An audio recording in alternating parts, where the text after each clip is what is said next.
Physical pharmacy topic is packaging arrangement. In this, we discuss about how particles are arranged or packed. There are mainly two types of packaging arrangement, which is rhombohedral and second is cubic packing. Rhombohedral is a closed packed system, whereas cubic packing is loosely packed system. Close packed का मतलब क्या है कि उनके अंदर porosity means void space, खाली space बहुत कम है.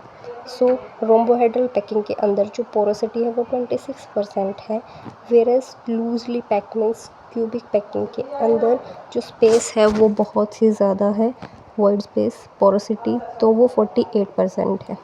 जैसे टेबल में आप देख रहे हो, क्लोजली पैक्ड जो है उसकी 26% पोरोसिटी है, लूजली पैक्ड की 48% और वेरी क्लोजली की 30. And next, now we discuss about flow properties. Main important thing is angle of repose. Angle of repose क्या होता है कि maximum angle between the surface of pile and height of the pile.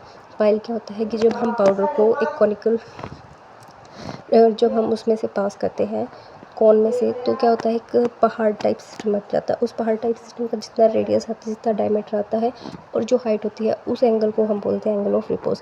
अगर high angle of repose होगा तो वो show करता है कि हमारे ग्रेन्यूल्स रफ है. रफ का मतलब क्या, उनकी फ्लो प्रॉपर्टी बहुत ही कम है.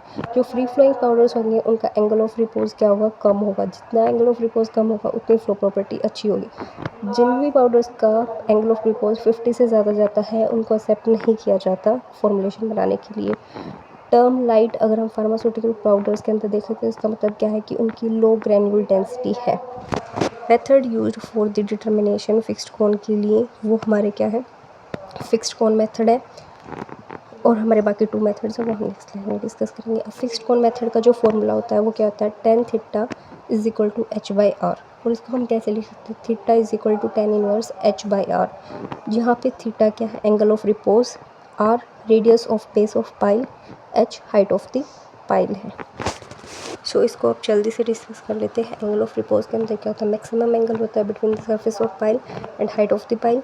ज़्यादा एंगल ऑफ रिपोज होगा तो उसको एक्सेप्ट नहीं किया जाएगा. एंगल ऑफ रिपोज हमेशा कम होना चाहिए.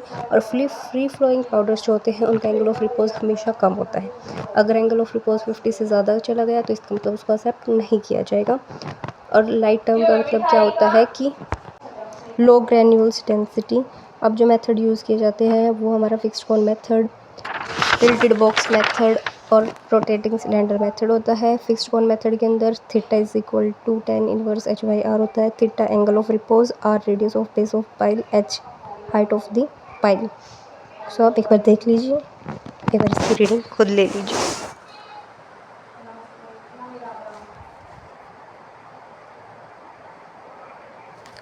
एंगल ऑफ रिपोज बहुत ही ज़्यादा इम्पोर्टेंट होता है किसी भी फॉर्मुलेशन को बनाने के लिए, क्योंकि इसी पे डिपेंड करता है कि हमारे जो ग्रेन्यूल्स हैं वो कितने अच्छे से फ्लो कर रहे हैं. अगर ग्रेन्यूल्स अच्छे से फ्लो नहीं करेंगे तो वो टैबलेट की जो डाई है उसके अंदर अच्छे से नहीं जाएंगे और फिर हमारी जो यूनिफॉर्मिटी ऑफ द टैबलेट भी मेंटेन नहीं होगी, डोज अच्छे से मेंटेन नहीं होगा, तो बहुत ज़्यादा दिक्कत आएगा.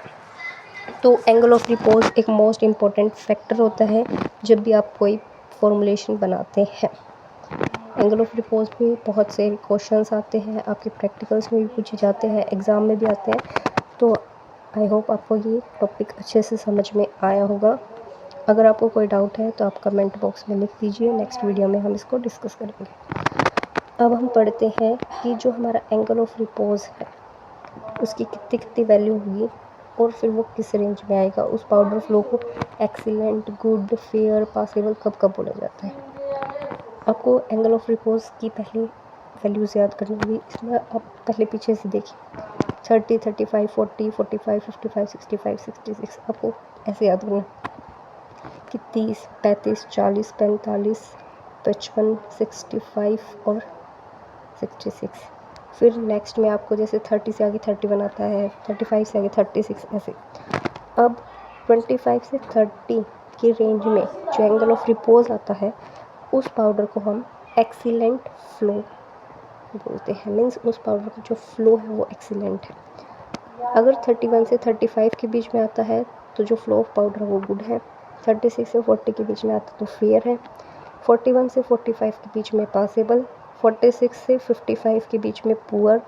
56 से 65 वेरी पुअर. और अबव 66 या 66 है तो वेरी वेरी पुअर उसको कंसिडर किया जाता है। ये जो एंगल ऑफ रिपोज की टेबल है ये बहुत ही ज़्यादा इम्पोर्टेंट टेबल है, इससे जीपैट में बहुत बार क्वेश्चन पूछा जाता है। और बहुत सारे जो कॉम्पिटिटिव एग्ज़ाम्स होते हैं, आरआरबी है, एम्स है, या फिर जितने भी आपके गवर्नमेंट फार्मासिस्ट डीआई है कि एग्ज़ाम्स हैं, सब में इस टेबल से क्वेश्चन आता है।